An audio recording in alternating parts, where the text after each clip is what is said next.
I know you talked about the fact that your second grade teacher said you'd never graduate and you would be a delinquent.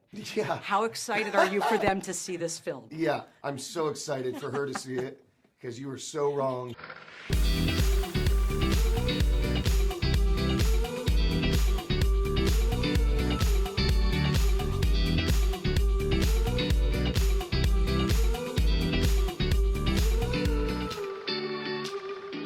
I had to dress up because Rooster's kind of cash Nice. when we first see him.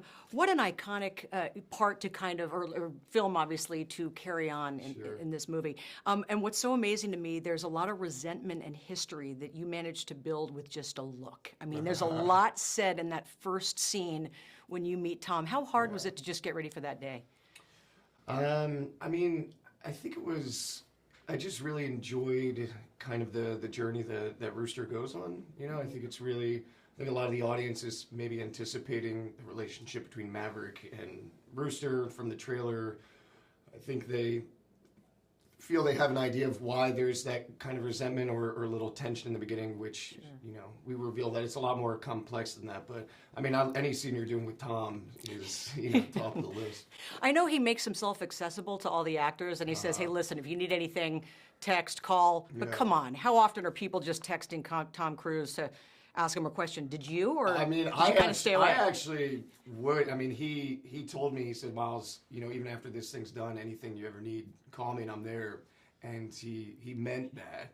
I mean, I've had to hang up on Tom Cruise because I've called him for advice, and he's just so passionate about films, and he even, you know, in my career and everything, he's really you know, been fairly assertive when I've kind of needed that from him. So, but yeah, I've hung up on him. You'd be like, okay, we got to go. No, like, we got an event. In my driveway, and it's like an hour and a half, like 2 hours. I'm like, Tom, I love you, but I need to go inside and see my wife and my dog.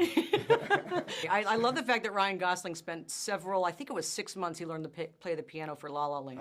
You spent how many weeks learning? Well, it was pretty tough. I mean, I played piano when I was younger, but I didn't have a piano at my house at the time, so I kind of rented a piano for a while.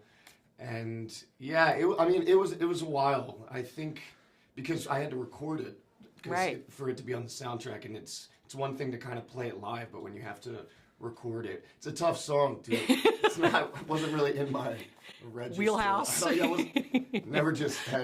didn't have Great Balls of Fire in my back pocket, but now I do, and it's a fabulous party trick. And you're on the soundtrack. Yeah. I mean, you didn't just play in the film, you're on. And is that a testament to your wife? Did she make that happen? Or? She did. She said something to Tom and Joe where she was like, hey, you know, Miles, you know, maybe he should be on the soundtrack. Right. And so then the soundtrack to Top Gun is so iconic.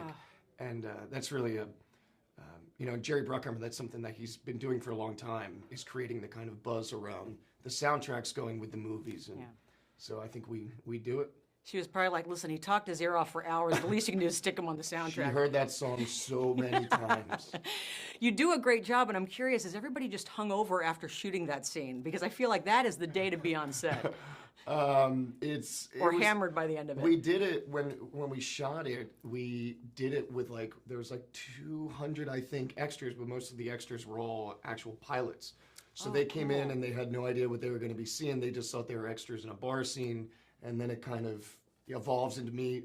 And it was the closest thing I think I'll ever experience to feeling like a rock star, because all these pilots just at the end of it just started chanting Rooster, Rooster. And they're cheersing. It's like fake beer, obviously. But they're like chugging it like it's real. It was so fun. The last time I think I saw you was at Harkins Theaters, actually, when Only the Brave came out, and you were gracious enough to come in. We've got a soft spot for you in our state, obviously. I know you talked about the fact that your second grade teacher said you'd never graduate and you would be a delinquent.